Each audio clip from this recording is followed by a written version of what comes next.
if you look at women's history in the Caribbean, it forces you outside of that very narrow Eurocentric box of looking at history as defined by wars and empires and political changes that are dominated by white men.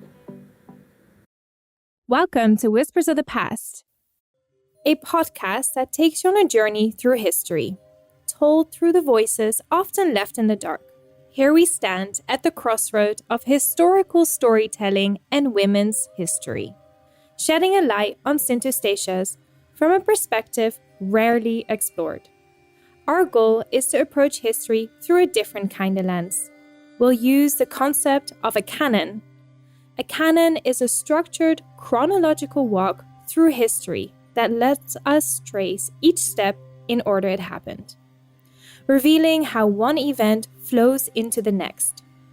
With this approach, we begin by laying the groundwork of introducing Statia's location, its early history, and its linguistic roots. From here, we start with indigenous history and move forward each episode into Statia's rich history to the present day. Due to the gaps in historical records, we also embrace a concept called braiding knowledge, combining insight from regional sources and lived experiences. You will hear from historians, heritage experts, regional scholars, and local residents, each helping us weave together Statia's story as we walk the timeline together. And at the heart of this podcast is the reason for our name, Whispers of the Past. Women's voices were often silenced and were seldom recorded in history. And here we listen to those whispers and bring them to life, the stories that history has almost forgotten to mention. Together, let's uncover these voices. To start our journey, we delve into why it's so important to tell history from a women's perspective. The world doesn't exist without women. And it's about time that the world understood that we are as powerful, as strong, as intelligent, and much more proactive, particularly when it comes to the education of our children, the welfare of our family, and the welfare of our community.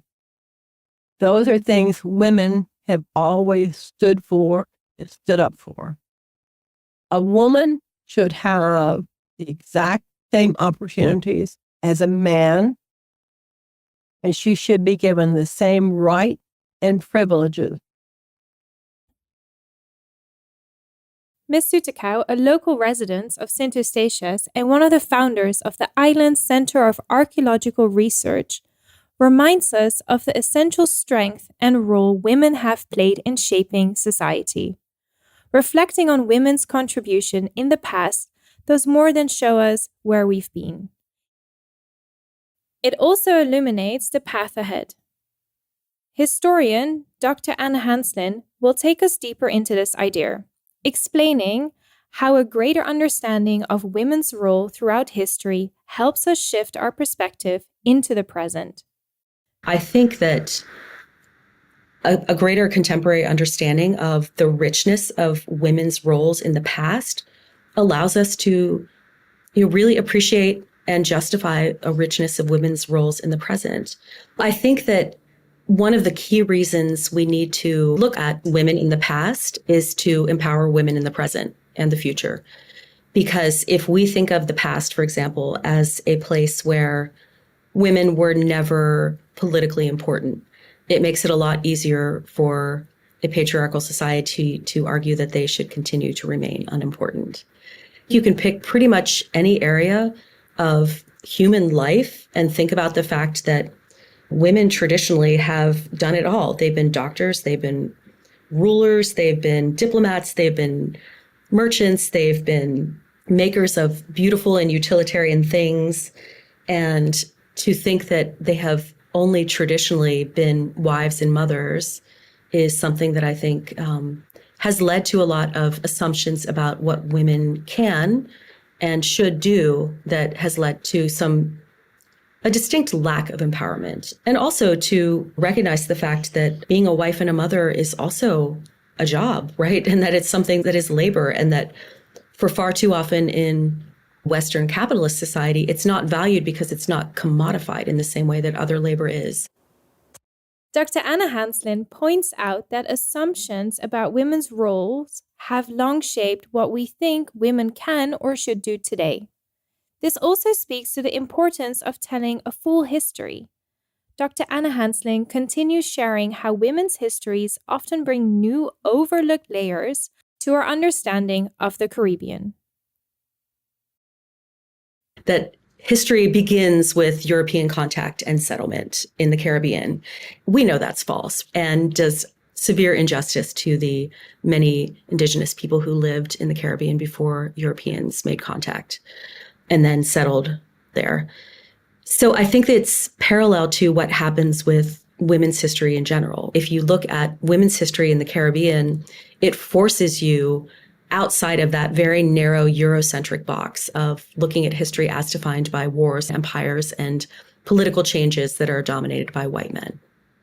Focusing on that type of history, which glorifies the European exploration and what we for a long time erroneously called discovery of the Caribbean, drives that narrative that history is only important if it deals with things like conquest, economic systems, and political settlement patterns and wars between nations and empires. I think that is the type of history that dominated a Eurocentric viewpoint of the Caribbean for a very long time.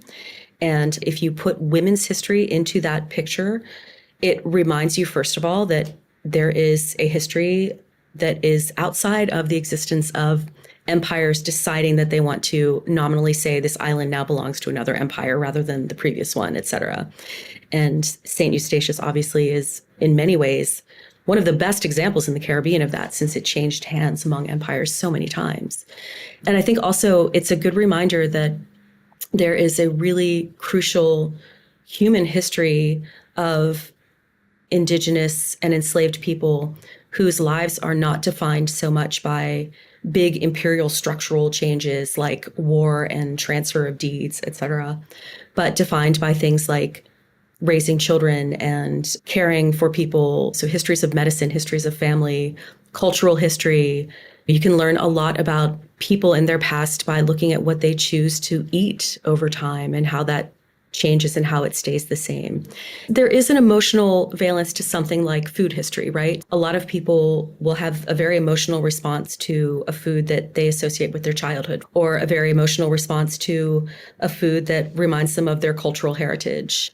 And I think that's something people don't usually have quite the same emotional reaction to learning about a battle that took place on an island they'd never been to, right? So I think that is partly true. I also think, though, that thinking about women's history in the context of the larger history of the Caribbean, for example, reminds us that you can't separate women from things that have traditionally been told in a male-dominated way, like the history of commerce and capitalism and histories of war and empire. Because without women, you don't have successful commerce. Women are making a lot of the things that men are also making. They're certainly buying. And that's just one example of how it is, again, even within these, what have traditionally been dominated by male-centric histories, if you look a little deeper and think about it, you'll understand that women are integral to those histories too. They just haven't been folded into it traditionally. And so I think, again, uncovering and appreciating the richness of women's historical roles in the past really allows us to think, what is the limit for women? There's no limit for women besides what patriarchal systems choose to put on them. Dr. Anishanslin reveals how deeply women's histories can reshape our understanding of the Caribbean, reminding us to consider perspectives often left out of the mainstream narratives. The broader approach allows us to connect with the personal, cultural, and everyday lives of those who shape this region. With the same lens, we turn to the origin of St. Eustatius' name, a name that carries centuries of layered history. Historian and St. Eustatius' heritage inspector, Mr. Richardson, will guide us through the mystery surrounding the island's evolving identity. From Columbus' misinterpretation to the name that has defined Statia for centuries. It's very interesting because the island wasn't originally named St. Eustatius by Christopher Columbus.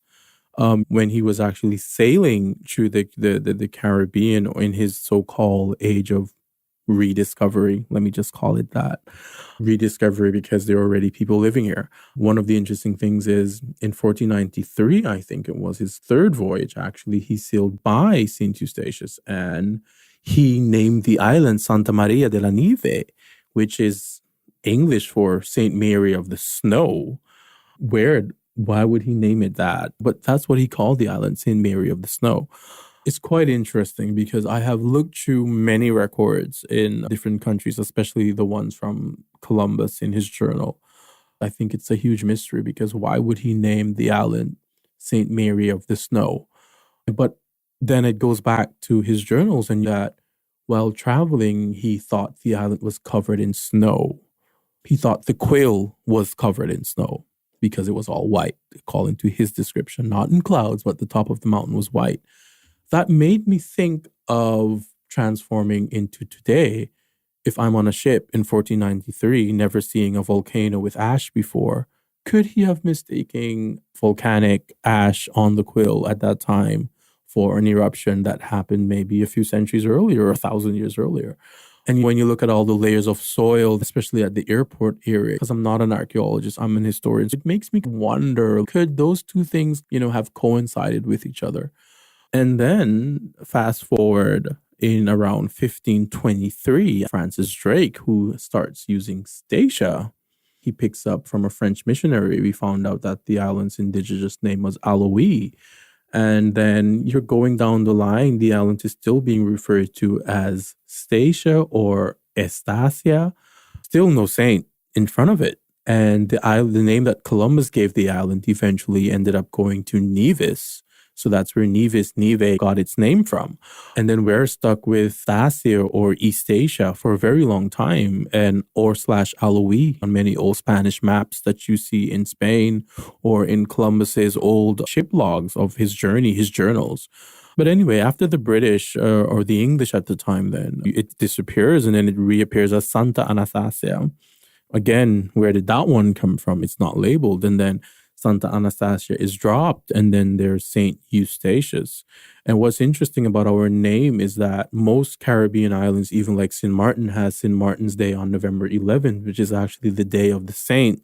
Most Caribbean islands like St. Lucia, etc., in the past, their national feast day at the height of colonialism was linked to the day of their saints. But Saint Eustatius was never linked to any of those days, because I think St. Eustatius Day is the 24th of September or the 25th of September, and our national day is in November. So you see that the name was just, attached to the island. But then we started being known as St. Eustatius /Statia right up to now. But I tend to think that the name Statia is actually interesting because we don't quite know where it came from, because it doesn't come out of the word St. Eustatius. It was used before. So that makes our name quite unique in the Caribbean. We were named after saints. So Santa Maria, St. Mary of the Snow, that was Columbus's first name. Santa Anastasia, St. Eustatius. We were named after saints. And like I said, Columbus's journey to the Caribbean on the day that he was naming the islands, like the 6th of January, he was in the area of Trinidad. So that's why we came La Trinidad. He was really naming places on the feast day of many Catholic festivals in Spain when he was traveling. But on the day when he comes by St. Eustatius, it's also not St. Eustatius' feast day.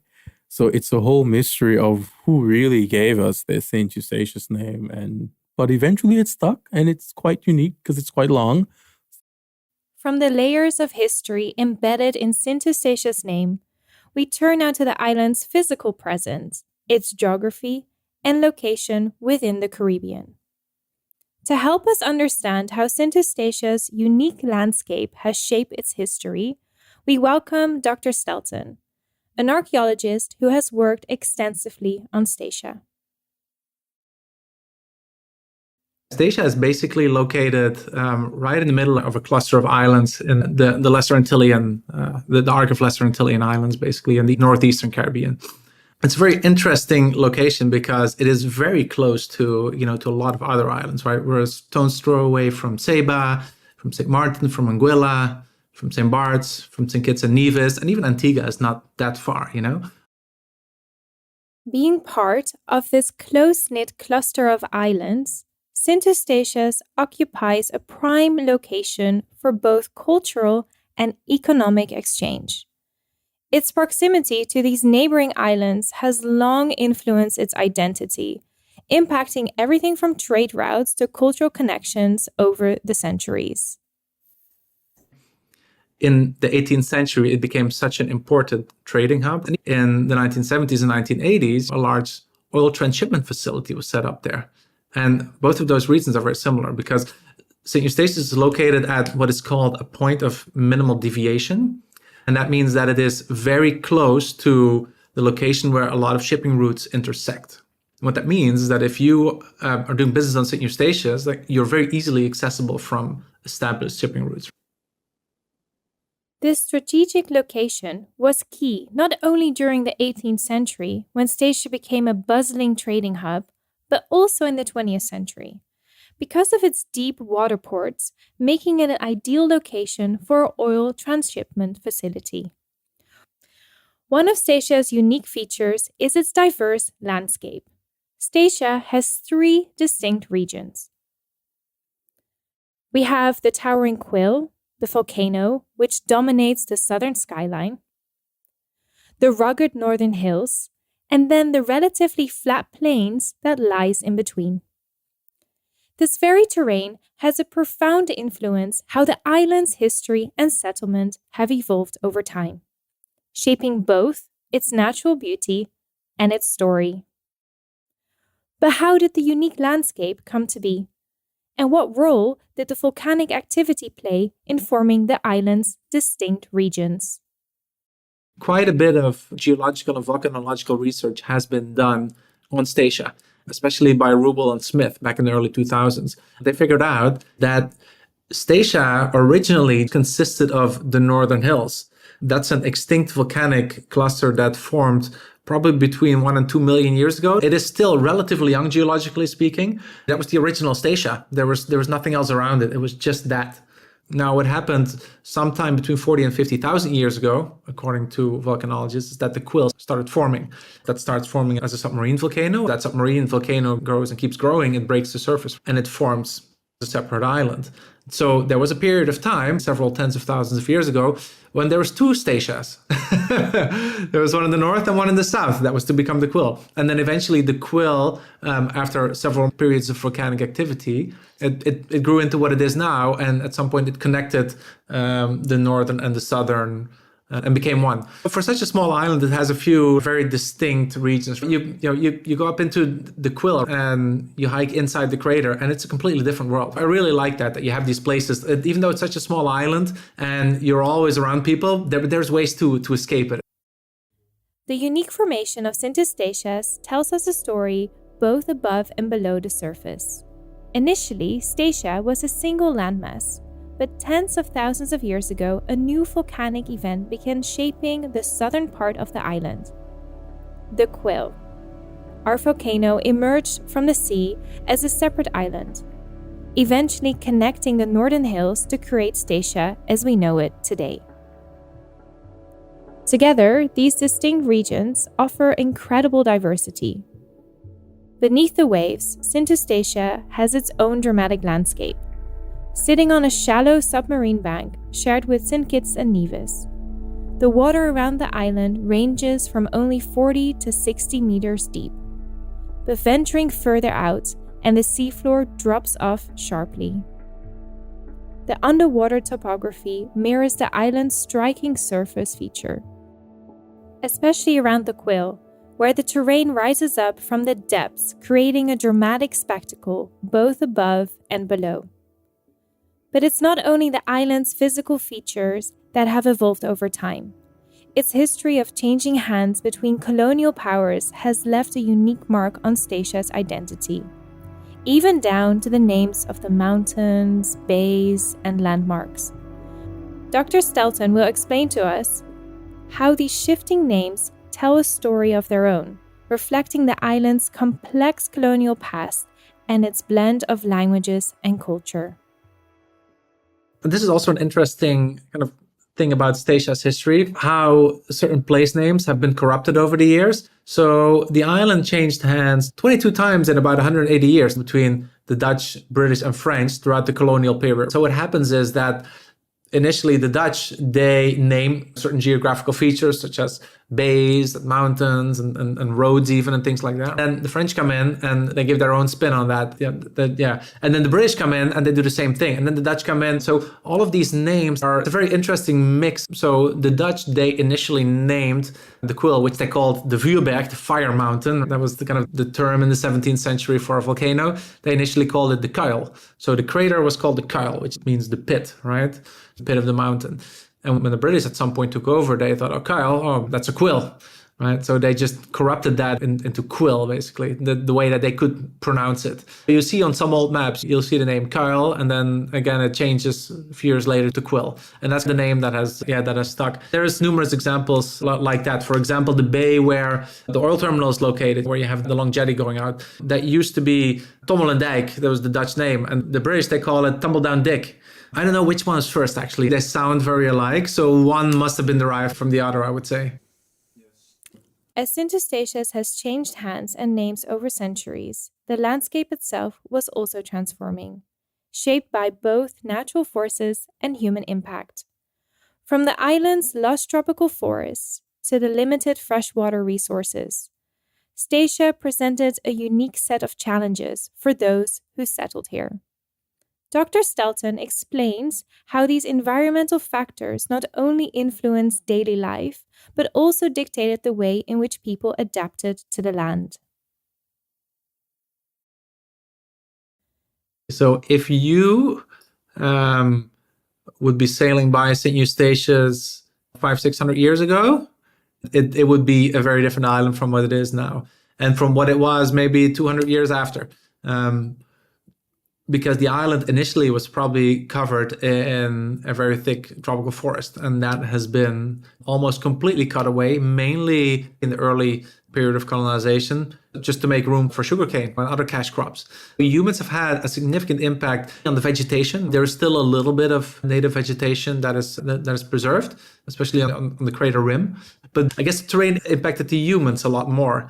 The water situation on Statia is very interesting. There's a lot of islands around there that have fresh water sources, such as St. Kitts. Now in Statia, that is not the case. Yes, there are many wells around the island, especially along the coast, which produce brackish water. The main way that people got water is collecting rainwater in a cistern. And so that has had a significant impact on the island as well. For example, think about ships. Back in the day, were coming to Statia to trade. In those historic ship logs, that a lot of these ships, they would be getting their water from neighboring St. Kitts, actually, because there was such an abundance of water there. While on Statia, even though there were plenty of large cisterns, especially in Lower Town as well, that were being constructed, I think 14 or 15 known now historic cisterns that were in Lower Town. So obviously they would be supplying not just the island, but most likely also some of the ships in port to some extent. But the fact that these ships go to a neighboring island to get water shows that there's probably not enough. It was never an easy island to settle, I think, even though people made it work. The environmental challenges of St. Eustatius ranged from deforestation to limited water supplies. This really shaped how people adapted to life on the island.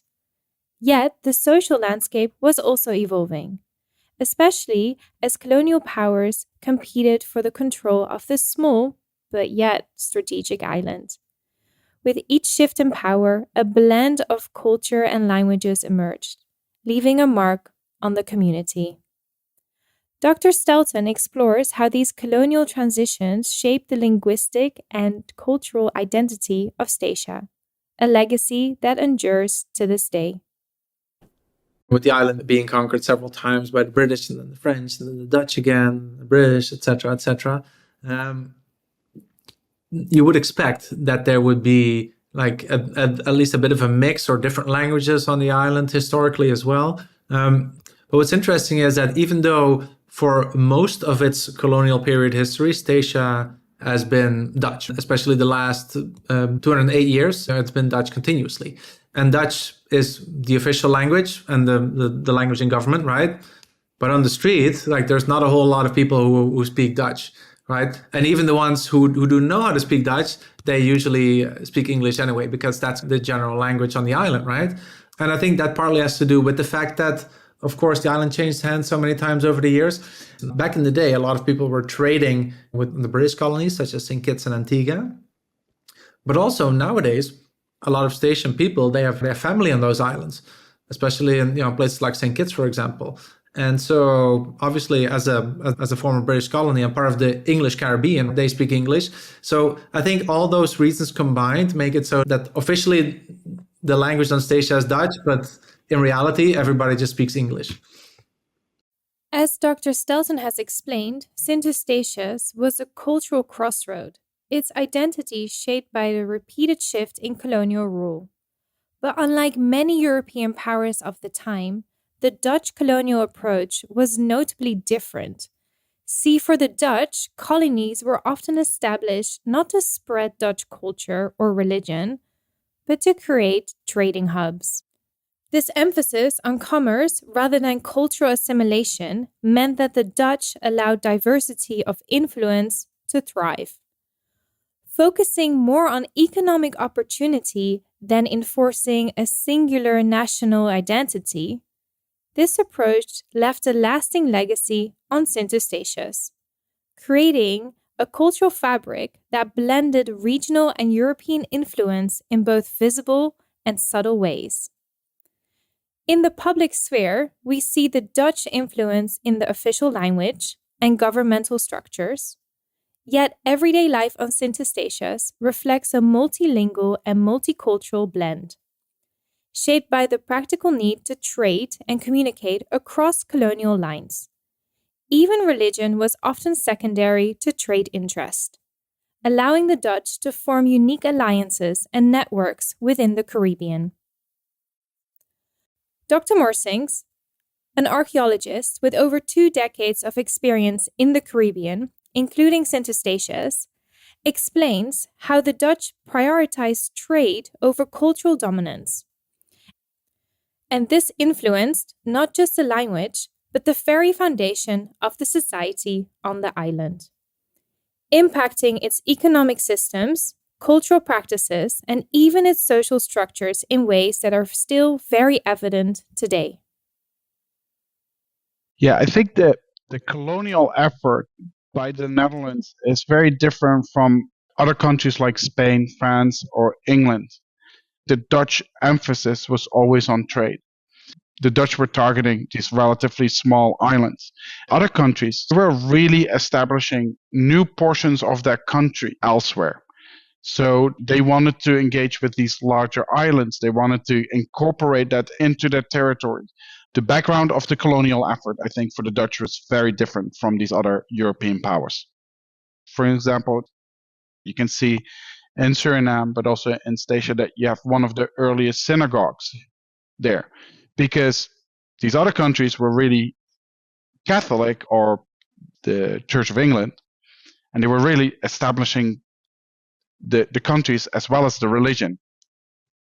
And if you look at the history of, for instance, of Statia, it gets changed so many times.